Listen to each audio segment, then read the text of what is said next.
কয়েকদিন পরেই ক্লাস 11 অর্থাৎ একাদশ শ্রেণীর ফাইনাল দর্শন পরীক্ষা। আর তোমার দর্শন বিষয় থেকে সারা বছরও কিছুই পড়া হয়নি, তাহলে আজকের এই ভিডিওটি তোমার জন্য। এই ভিডিওটিতে আমি একাদশ শ্রেণীর দর্শন বিষয়ের একটি অতি গুরুত্বপূর্ণ নমুনা প্রশ্নপত্র ও তার উত্তর নিয়ে হাজির হয়েছি।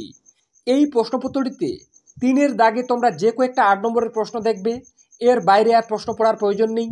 প্রত্যেকটি 8 নম্বরের বড় প্রশ্ন তোমরা আজকের এই প্রশ্নপত্রটি থেকেই কমন পেয়ে যাবে। তো কাজেই বন্ধুরা, বারবার বলছি, তোমাদের মধ্যে অনেকে আছো যারা সারা বছরও কোনো কারণে টিউশন পড়তে পারোনি, তারা শেষ মুহূর্তে বারবার বলছি আজকের এই প্রশ্নপত্রটি প্রথম থেকে শেষ পর্যন্ত দেখো এবং 3-এর দাগে যে কয়েকটা প্রশ্ন বলবো ওই কয়েকটা 8 নম্বরের প্রশ্ন পড়ে যাও।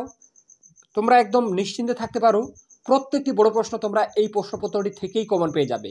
তাই চ্যানেলে নতুন হয়ে থাকলে অবশ্যই চ্যানেলটি সাবস্ক্রাইব করে পাশে থাকা বেল আইকনটি প্রেস করে রাখো, যাতে শেষ মুহূর্তে ক্লাস 11-এর অতি গুরুত্বপূর্ণ সাজেশনগুলি সবার আগে তোমার কাছে পৌঁছে যায় আর তুমি সেগুলি পড়ে ক্লাস 11-এর ফাইনালে ভালো রেজাল্ট করতে পারো। তো চলো দেখে নেব 1-এর দাগের প্রশ্নগুলিতে কি বলা হয়েছে। তো দেখে নাও, নিম্নলিখিত প্রশ্নগুলি থেকে সঠিক উত্তরটি বেছে নিয়ে লেখো। অর্থাৎ 1-এর দাগে তোমাদের দর্শন প্রশ্নপত্রে 24টি এমসিকিউ প্রশ্ন দেওয়া থাকবে, প্রত্যেকটি প্রশ্নের মান 1 করে, টোটাল 24 নম্বর। তো 1.1-এর দাগে অধিবিদ্যার আলোচ্য বিষয় হলো, তো এক্ষেত্রে উত্তর হয়ে যাবে ঘয়ের দাগের অপশানটি, অর্থাৎ পরম তত্ত্ব। 1.2 যুক্তিবিদ্যার আলোচ্য বিষয় হলো, তো এক্ষেত্রে উত্তর হয়ে যাবে খয়ের দাগের অপশানটি, অর্থাৎ অনুমান। 1.3 আমি চিন্তা করি অতএব আমি আছি, এ কথা বলেছেন, উত্তর হয়ে যাবে খয়ের দাগের অপশানটি, অর্থাৎ দেকার্ত। এরপর দেখে নেব 1.4 অস্তিত্ব হলো প্রত্যক্ষ নির্ভর, এ কথা বলেছেন, তো এর উত্তর হয়ে যাবে গয়ের দাগের অপশানটি, অর্থাৎ বার্কলে।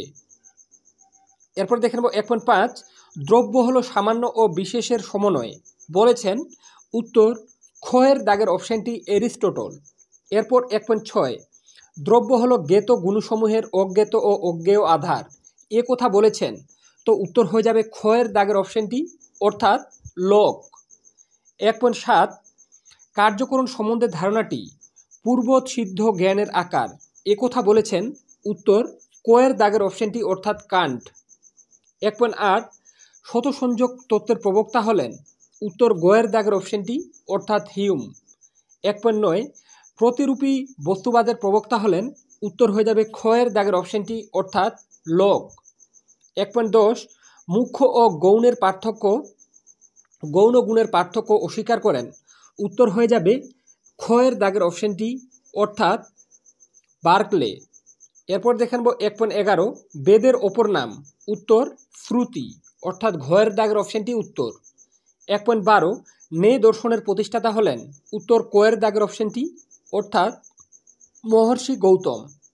1.13 চারবাগ মতে পরমতত্ত্ব হলো, তো এর উত্তর হয়ে যাবে চারবাগ মতে পরমতত্ত্ব গয়ের দাগের অপশানটি, জড়। তো বন্ধুরা, এখন যে কয়েকটা প্রশ্ন বলা হচ্ছে এই প্রশ্নপত্রটিতে প্রত্যেকটি গুরুত্বপূর্ণ, আর আমি তোমাদের জন্য এখন যে ভিডিওগুলো নিয়ে আসবো ক্লাস 11-এর ফাইনাল পরীক্ষার জন্য, তুমি যদি প্রত্যেকটি ভালোভাবে ফলো করে যেতে পারো, তুমি যদি সারা বছরও কিছু না পড়ে থাকো আর এই একটা মাত্র ভিডিও প্রত্যেকটা সাবজেক্ট থেকে ভালোভাবে ফলো করে গিয়ে ক্লাস 11-এর ফাইনাল পরীক্ষা দিতে যাও, তোমার কিন্তু পরীক্ষা ভালো হবেই, এতটুকু আমি গ্যারেন্টি দিয়ে বলছি। তাই চ্যানেলে নতুন হয়ে থাকলে অবশ্যই চ্যানেলটি সাবস্ক্রাইব করে পাশে থাকা বেল আইকনটি প্রেস করে রাখো, বারবার বলছি। আর 3-এর দাগে যে কয়েকটা প্রশ্ন বলবো প্রত্যেকটি রেডি করে যাও, বড় প্রশ্নগুলি একটাও বাইরে যাবে না এই প্রশ্নপত্রের।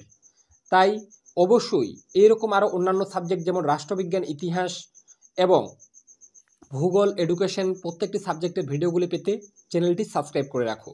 এরপরে দেখে নেব 1.14-এর দাগের প্রশ্নটি। তো কি বলা হয়েছে দেখে নাও, 1.14-এর দাগে চারবাগ পঞ্চভূতের মধ্যে ড্যাশ ভূতকে অস্বীকার করেন, তো এর উত্তর হয়ে যাবে ঘয়ের দাগের অপশানটি।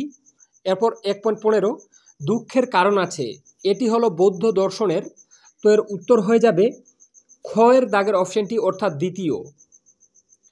তো এরপরে দেখে নেব 16-এর দাগে বৌদ্ধ কার্যকরণ তত্ত্ব হলো, তো এর উত্তর হয়ে যাবে গয়ের দাগের অপশানটি, অর্থাৎ প্রতীত্ব সমুৎপাত তত্ত্ব। এরপর দেখে নেব 17-এর দাগে 1.17-এর দাগে দর্শন বাহ্য বস্তুকে অনুমান লব্ধ বলেন, তো এর উত্তর হয়ে যাবে কয়ের দাগের অপশনটি অর্থাৎ সৌত্রান্ত্রিক। তো উত্তর কয়ের দাগের বারবার বললাম সৌত্রান্ত্রিক। এরপর 1.18 মৈত্রেয়নাথ দেশ দর্শনের প্রতিষ্ঠাতা। তো মৈত্রেয়নাথ কোন দর্শনের প্রতিষ্ঠাতা? তো এর উত্তর হয়ে যাবে গয়ের দাগের অপশনটি অর্থাৎ বিজ্ঞানবাদ। 1.19 নে মতে অনুমতি হলো। তো এক্ষেত্রে উত্তর হয়ে যাবে ক্ষয়ের দাগের অপশনটি অর্থাৎ প্রমা। 1.20 নে দর্শনে প্রমাণ হলো। তো এই প্রশ্নটির উত্তর হয়ে যাবে ক্ষয়ের দাগের অপশনটি অর্থাৎ 4টি। নে দর্শনে প্রমাণ হলো 4টি।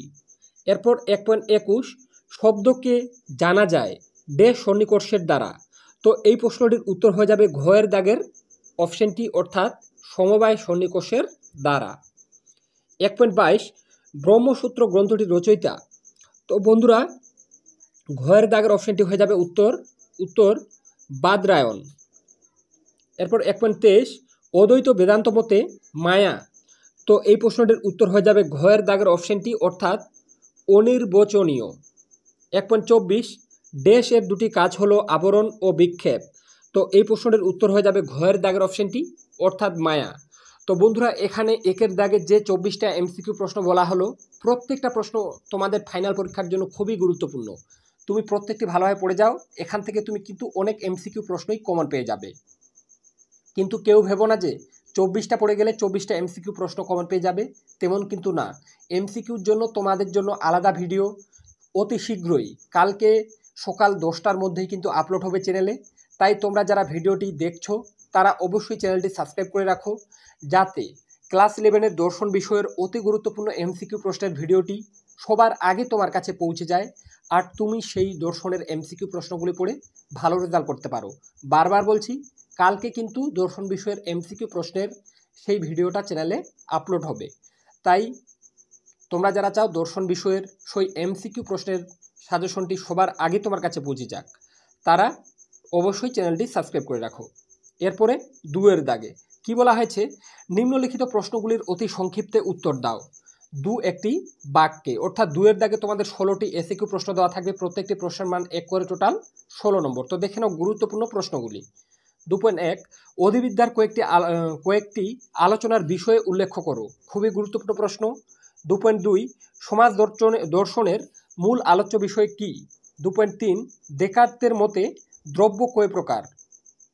2.4 স্পিনোজার দ্রব্যের সমীকরণটি উল্লেখ করো। প্রত্যেকটি প্রশ্ন গুরুত্বপূর্ণ, ভালোভাবে পড়ে রাখবে। 2.5 দ্রব্য কি তা আমি জানি না, এ কথা কে বলেছেন? 2.6 কোন দার্শনিক ঈশ্বরকেই একমাত্র দ্রব্য বলে স্বীকার করেছেন? 2.7 ভারতীয় দর্শনে আস্তিক বলতে কি বোঝায়? 2.8 ভারতীয় দর্শন অনুযায়ী মোক্ষ বা মুক্তি কয় প্রকার ও কি কি? 2.9 চারবাকদের জোড়বাদী নীতিবিদ্যা কি নামে পরিচিত? এর সাথে অথবা দিয়ে চারবাক মতে সহায়ক পুরুষার্থ কোনটি? 2.10 চারবাক মতে মানব জীবনের চরম লক্ষ্য কি? 2.11 চারবাক মতে চরম ও পরম পুরুষার্থ কোনটি? 2.12 আত্মা সম্পর্কে চারবাক দর্শনের মতটির নাম কি? 2.13 বৌদ্ধ মতে পঞ্চস্কন্ধ কি কি? এর সাথে অথবা দিয়ে একটা প্রশ্ন, দুটি বৌদ্ধ বস্তুবাদী সম্প্রদায়ের নাম লেখো। 2.14 দুটি ভাববাদী বৌদ্ধ দর্শনের নাম লেখো। 2.15 অদ্বৈত বেদান্ত দর্শনে জগৎকে কোন অর্থে মিথ্যা বলা হয়? এর সাথে অথবা দিয়ে অদ্বৈতবাদ অনুসারে মায়ার কাজ কি কি? 2.16 অদ্বৈত বেদান্ত মতে সত্তা কয় প্রকার ও কি কি? তো বন্ধুরা 2-এর দাগে যে 16টা এসএকিউ প্রশ্ন বলা হলো, তোমার যদি প্রত্যেকটি ভালোভাবে পড়া থাকে, এখান থেকে তুমি কিন্তু অনেক এসএকিউ প্রশ্নই কমন পেয়ে যাবে। কিন্তু কেউ ভেবো না যে 16টা এসএকিউ পড়ে গেলে 16টাই কমন পাবে। আমি এসএকিউ এর জন্য একটা আলাদা ভিডিও চ্যানেলে আপলোড করব, সেটা সম্ভবত কালকের মধ্যে আপলোড হবে। তাই তোমরা যারা এসএকিউ প্রশ্নের ভিডিওটিও মিস করতে চাও না ক্লাস 11-এর দর্শন বিষয়ের, তারা অবশ্যই এই চ্যানেলটি সাবস্ক্রাইব করে পাশে থাকা বেল আইকনটি প্রেস করে রাখো, যাতে ক্লাস 11-এর দর্শন বিষয়ের এসএকিউ প্রশ্নের সাজেশনটিও সবার আগে তোমার কাছে পৌঁছে যায়, আর তুমি সেগুলি পড়ে ক্লাস 11-এর ফাইনালে অনেক ভালো রেজাল্ট করতে পারো। তাই বারবার বলছি, তোমরা যারা এসএকিউ প্রশ্নের ভিডিওটিও দেখতে চাও তারা অবশ্যই চ্যানেলটি সাবস্ক্রাইব করে রাখো। এরপরে 3-এর দাগে, তো 3-এর দাগে কি বলা আছে? এখন আমি তোমাদের বারবার বলছি, 3-এর দাগে যে কয়েকটা প্রশ্ন বলবো এর বাইরে আর প্রশ্ন পড়ার প্রয়োজন নেই। শেষ মুহূর্তে প্রত্যেকটি 8 নম্বরের প্রশ্ন এগুলার মধ্যেই কমন পাবে, পরীক্ষার পর মিলিয়ে দেখবে একটাও প্রশ্ন বাইরে যাবে না। তাই তোমাদেরকে আমি বারবার বলছি, তোমরা যারা সারা বছরও দর্শন বিষয় থেকে কোনো প্রশ্ন পড়তে পারোনি, তারা আজকের এই প্রশ্নপত্রটিতে তোমাদের যে প্রশ্নগুলো বলছি তুমি যদি ভালোভাবে রেডি করে যেতে পারো, এর বাইরে প্রশ্ন পড়ার প্রয়োজন নেই। প্রত্যেকটি 8 নম্বরের বড় প্রশ্ন, এখন আমি যে প্রশ্নগুলো বলবো সেগুলোর মধ্যেই কমন পাবে। তো দেখে নাও 3-এর দাগে কী বলা আছে, নিম্নলিখিত প্রশ্নগুলির উত্তর দাও, বিকল্প প্রশ্নগুলি লক্ষণীয়। অর্থাৎ 3-এর দাগে তোমাদের 8 নম্বরের 5টি প্রশ্নের উত্তর করতে হবে, প্রত্যেকটি প্রশ্নের মান 8 করে, টোটাল 40 নম্বর। তো প্রথমে দেখে নেব ক-এর দাগে। তো ক-এর দাগে তোমাদের পাশ্চাত্য দর্শনের 2য় অধ্যায় থেকে একটা বড় প্রশ্ন আসবে 8 নম্বরের। তো দেখে নাও 2য় অধ্যায়ের প্রশ্ন, জ্ঞানের স্বরূপ ও উৎস বিষয়ে দেকার্তের মত সমালোচনা সহ ব্যাখ্যা করো। প্রশ্নটি মারাত্মক ইম্পর্টেন্ট, কোনোভাবে বাদ দেওয়া যাবে না। এই প্রশ্নটা পরীক্ষায় এসে গেছে, তোমরা গিয়ে উত্তর লিখবে এইরকম টাইপের, তাই কোনো রকমভাবে বাদ দেবে না এই প্রশ্নটা। এই প্রশ্নটা রেডি হয়ে যাওয়ার পর জ্ঞানের উৎস সম্পর্কে কান্টের বিচারবাদ আলোচনা করো, জানা ক্রিয়াপত্তি কি কি অর্থে ব্যবহৃত হয়। তো ক-এর দাগে তুমি যে প্রশ্নগুলি দেখলে, তুমি যদি 2য় অধ্যায় জ্ঞানের স্বরূপ ও জ্ঞান সংক্রান্ত মতবাদ এই নামক অধ্যায়টি থেকে শুধুমাত্র ক-এর দাগে যে প্রশ্নগুলো বললাম ওই 2টা প্রশ্ন ভালোভাবে রেডি করে যেতে পারো, তুমি 100% পরীক্ষায় প্রশ্ন কমন পাবেই, এতটুকু আমি তোমাদেরকে গ্যারেন্টি দিয়ে বলতে পারি। তাই তোমরা 2য় অধ্যায় থেকে শুধুমাত্র উপরের প্রশ্ন 2টি পড়লেই হয়ে যাবে। আর যারা কোনো রকমের রিস্ক নিতে চাও না তাদের জন্য এক্সট্রা আরও 2টা প্রশ্ন আছে, দেখে নাও। জ্ঞানের স্বরূপ ও উৎস বিষয়ে জন লোকের বক্তব্য সমালোচনা সহ উল্লেখ করো। বাচনিক জ্ঞান বলতে কী বোঝো, বাচনিক জ্ঞানের শর্তগুলি ব্যাখ্যা করো। তো ক-এর দাগে বন্ধুরা যে প্রশ্নগুলো আছে প্রত্যেকটি যদি রেডি থাকে, তুমি এখানে কিন্তু 2টা প্রশ্নেই কমন পেয়ে যাবে, একটা প্রশ্নের উত্তর করতে হবে। তো ক-এর দাগে যে প্রশ্নগুলো বলা হলো এইগুলা রেডি করে যাও, তুমি পরীক্ষার পর মিলিয়ে দেখবে একটাও প্রশ্ন বাইরে যাবে না। সারা ইউটিউবে তোমাদেরকে এমনভাবে সাজেশনে কেউ বলবে না, একমাত্র আমাদের চ্যানেল থেকে বলে দেওয়া হয়। প্রতি বছর যে প্রশ্নগুলো দেই ক্লাস 11-এর ফাইনালের আগে, একটা প্রশ্ন বাইরে যায়নি এই পর্যন্ত, বড় প্রশ্নগুলোর ক্ষেত্রে বলছি। তাই অবশ্যই চ্যানেলে নতুন হয়ে থাকলে চ্যানেলটি সাবস্ক্রাইব করে রাখো, যাতে গুরুত্বপূর্ণ ভিডিওগুলি তোমার কাছে পৌঁছে যায় আর তুমি প্রতিবারের মতো আমাদের চ্যানেল থেকে সাজেশনগুলি ফলো করে ভালো রেজাল্ট করতে পারো ক্লাস 11-এর ফাইনালে। তো চলো দেখে নেব এরপরে খ-এর দাগে। তো খ-এর দাগে তোমাদের 4র্থ অধ্যায়, প্রত্যেকে জানো 3য় অধ্যায় থেকে প্রশ্ন আসবে না, 4র্থ অধ্যায়ের 8 নম্বরের প্রশ্ন দেখে নাও। 4র্থ অধ্যায়ের নাম কার্যকরণ সম্বন্ধ। তো এই অধ্যায় থেকে পড়ে রাখবে, হিউম কেন কারণ ও কার্যের মধ্যে আবশ্যিক সম্বন্ধ স্বীকার করেননি, এই মতটি কি গ্রহণযোগ্য। তো 4র্থ অধ্যায় থেকে সবথেকে গুরুত্বপূর্ণ এই প্রশ্নটা পরীক্ষায় এসে গেছে, তোমরা গিয়ে উত্তর লিখবে এইরকম টাইপের। বারবার বলছি, হিউম কেন কারণ ও কার্যের মধ্যে আবশ্যিক সম্বন্ধ স্বীকার করেননি, এই মতটি কি গ্রহণযোগ্য। পরীক্ষায় খুবই গুরুত্বপূর্ণ এই প্রশ্নটা, ভালোভাবে দেখে যাবে। এছাড়া অথবা দিয়ে আরও প্রশ্ন দেখে রাখবে, কারণের স্বরূপ বলতে কী বোঝো, কার্যকরণ বিষয়ে দার্শনিকদের মতবাদ আলোচনা করো। তো 4র্থ অধ্যায় থেকে প্রথমে 2টো প্রশ্ন পড়ে রাখলে তুমি একটা প্রশ্ন 100% কমন পাবে। আর যারা কোনো রকমের রিস্ক নিতে চাও না তারা আরও একটা পড়ে রাখবে, কারণ ও কার্যের সম্বন্ধকে বুদ্ধিবাদীরা কীভাবে ব্যাখ্যা করেন সমালোচনা সহ উল্লেখ করো। এই প্রশ্নটাও গুরুত্বপূর্ণ, তবে প্রথমে 2টো প্রশ্ন একটু বেশি গুরুত্ব দিয়ে পড়বে। প্রথমে 2টা প্রশ্ন হয়ে গেলে তারপরের প্রশ্নটা পড়বে। এই 3টা প্রশ্ন পড়ে রাখলে তুমি 100% একটা প্রশ্ন এখান থেকে কমন পেয়ে যাবে, তার মধ্য থেকে 2টা প্রশ্ন কমন পাবে। খ-এর দাগে 3টা প্রশ্ন দেওয়া আছে, প্রত্যেকটা প্রশ্নতে তোমাদের অথবা দেওয়া থাকবে, বারবার বলছি। তাই আমি এখানে 3টা প্রশ্ন দিয়েছি, 3টার মধ্যে 2টা প্রশ্ন কমন পাবে, একটা প্রশ্নের উত্তর করতে হবে। এরপরে গ-এর দাগে তোমাদের 5ম অধ্যায় বস্তুবাদ ও ভাববাদ থেকে পরীক্ষায় 2টো প্রশ্ন দেওয়া থাকবে, একটা প্রশ্নের উত্তর করতে হবে। তো এবছরের জন্য সবথেকে গুরুত্বপূর্ণ বস্তুবাদ ও ভাববাদ নামক অধ্যায় থেকে লোক যে মুখ্য গৌণ ও গৌণ গুণের মধ্যে পার্থক্য করেছেন তা আলোচনা করো। এই প্রশ্নটা সবথেকে গুরুত্বপূর্ণ, তাই এই প্রশ্নটা সবথেকে গুরুত্ব দিয়ে পড়ে যাবে 5ম অধ্যায়ের থেকে। এরপরে অথবা দিয়ে আরেকটা প্রশ্ন, ভাববাদ কাকে বলে, বার্কলের আত্মগত ভাববাদ সমালোচনা সহ ব্যাখ্যা করো।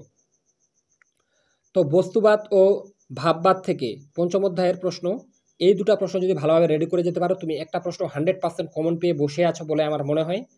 তাই এই 2টা প্রশ্ন একটু বেশি গুরুত্ব দিয়ে পড়বে। এই প্রশ্নটা হয়ে যাওয়ার পর, উপরে 2টা হয়ে যাওয়ার পর আরও একটা প্রশ্ন পড়ে রাখবে, সেটা হলো লৌকিক বস্তুবাদ বলতে কী বোঝো, এই মতবাদের বক্তব্যগুলি সমালোচনা সহ ব্যাখ্যা করো।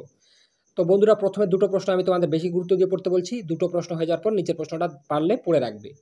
তো বন্ধুরা, যে 3টা প্রশ্ন বলা হলো 3টাই যদি ভালোভাবে রেডি থাকে তুমি 2টো প্রশ্ন কমন পাবে, একটা প্রশ্নের উত্তর করতে হবে। তাই এই রকম অন্যান্য সাবজেক্টের গুরুত্বপূর্ণ ভিডিওগুলি পেতে অবশ্যই চ্যানেলটি সাবস্ক্রাইব করে রাখো। পরীক্ষার পর মিলিয়ে দেখবে একটাও প্রশ্ন বাইরে যাবে না, এরপরে ঘয়ের দাগে, তো ঘয়ের দাগে তোমাদের ভারতীয় দর্শনের প্রশ্ন দেওয়া থাকবে। তো ভারতীয় দর্শনের চতুর্থ অধ্যায় নে দর্শন, তো নে দর্শন থেকে কোন প্রশ্নগুলি গুরুত্ব দিয়ে পড়ে যাবে দেখে নাও। ঘয়ের দাগে ব্যক্তি বলতে কী বোঝায়, ব্যক্তি নির্ণয়ের উপায়গুলি বর্ণনা করো, ব্যক্তিগ্রহ কীভাবে আলোচনা করো, ব্যক্তিগ্রহ কীভাবে হয় আলোচনা করো। তো এই প্রশ্নটা তোমাদের সবচেয়ে বেশি গুরুত্বপূর্ণ নে দর্শন থেকে, ভারতীয় দর্শনের একটি চ্যাপ্টার নে দর্শন, তো এই চ্যাপ্টার থেকে সবথেকে গুরুত্বপূর্ণ এই প্রশ্নটা। এরপরে অথবা দিয়ে আরও একটা প্রশ্ন, সন্নিকর্ষ কাকে বলে, নে দর্শন স্বীকৃত লৌকিক সন্নিকর্ষগুলির পরিচয় দাও। তো নে দর্শন থেকে প্রথমে দুটো প্রশ্ন পড়া থাকলে তুমি একটা প্রশ্ন 100% কমন পাবে, এর বাইরে প্রশ্ন না পড়তে চাইলেও সমস্যা নেই। তা এবং তোমাদের মধ্যে অনেকে আছে যারা কোনো রকমের রিস্ক নিতে চাও না, তারা একটা আরও পড়ে রাখবে, সেটা হলো স্বার্থানুমান ও পরার্থানুমানের মধ্যে প্রভেদ করো, পঞ্চাবায়বী নের দৃষ্টান্ত সহ পরিচয় দাও। তো এই প্রশ্নটা তুলনামূলক কম গুরুত্বপূর্ণ, প্রথমে দুটো বেশি গুরুত্বপূর্ণ, প্রথমে দুটো পড়ে রাখলেই হয়ে যাবে। এরপরে সবার শেষে উঁয়ের দাগে তোমাদের পঞ্চম অধ্যায় অদ্বৈত বেদান্ত। তো অদ্বৈত বেদান্ত থেকে তুমি যে দুটি প্রশ্ন পড়ে রাখবে দেখে নাও, একটা পড়ে গেলে একটাই কমন, সেটা হলো সকাম ও নিষ্কাম কর্মের মধ্যে প্রভেদ করো, বিবেকানন্দ কিভাবে নিষ্কাম কর্মকে ব্যাখ্যা করেছেন। এই প্রশ্নটা পরীক্ষায় এসে গেছে, গিয়ে উত্তর লিখবে। সারা ইউটিউবে তোমাদেরকে কেউ বলবে না এভাবে, আমি প্রত্যেক বছর যে ভিডিওগুলো তোমাদের ক্লাস 11-এর ফাইনালের জন্য দেই একবারও বাইরে যায় না। সেজন্যই বলছি, চ্যানেলে নতুন হয়ে থাকলে অবশ্যই চ্যানেলটি সাবস্ক্রাইব করে রাখো, যাতে অন্যান্য সাবজেক্টের গুরুত্বপূর্ণ ভিডিওগুলি সবার আগে তোমার কাছে পৌঁছে যায়। তো উঁয়ের দাগে প্রথম প্রশ্নটা হয়ে যাওয়ার পর তুমি আরেকটা পড়ে রাখবে, মানবতাবাদ কাকে বলে, রবীন্দ্রনাথকে অনুসরণ করে মানব ধর্ম ও মানবতাবাদ সম্পর্কে আলোচনা করো। তো পঞ্চম অধ্যায় থেকে এই দুটো প্রশ্ন পড়া থাকলে তুমি 100% একটা প্রশ্ন কমন পাবে। তো বন্ধুরা, আজকের এই ভিডিওটিতে 3-এর দাগে আমি তোমাদের যে বড় প্রশ্নগুলো বললাম, এর বাইরে আর প্রশ্ন পড়ার প্রয়োজন নেই। প্রত্যেকটি বড় প্রশ্ন এই প্রশ্নগুলোর মধ্যেই কমন পাবে। তাই ভিডিওটির মাধ্যমে একটু হলেও উপকৃত হয়ে থাকলে চ্যানেলটি সাবস্ক্রাইব করে পাশে থাকা বেল আইকনটি প্রেস করে রাখো, যাতে ক্লাস 11-এর অতি গুরুত্বপূর্ণ ভিডিওগুলি সবার আগে তোমার কাছে পৌঁছে যায়, আর তুমি সেগুলি ফলো করে ভালো রেজাল্ট করতে পারো ফাইনাল পরীক্ষায়। তো বন্ধুরা, আজকে ভিডিওটি এ পর্যন্তই, দেখা হবে নেক্সট কোনো ভিডিওতে।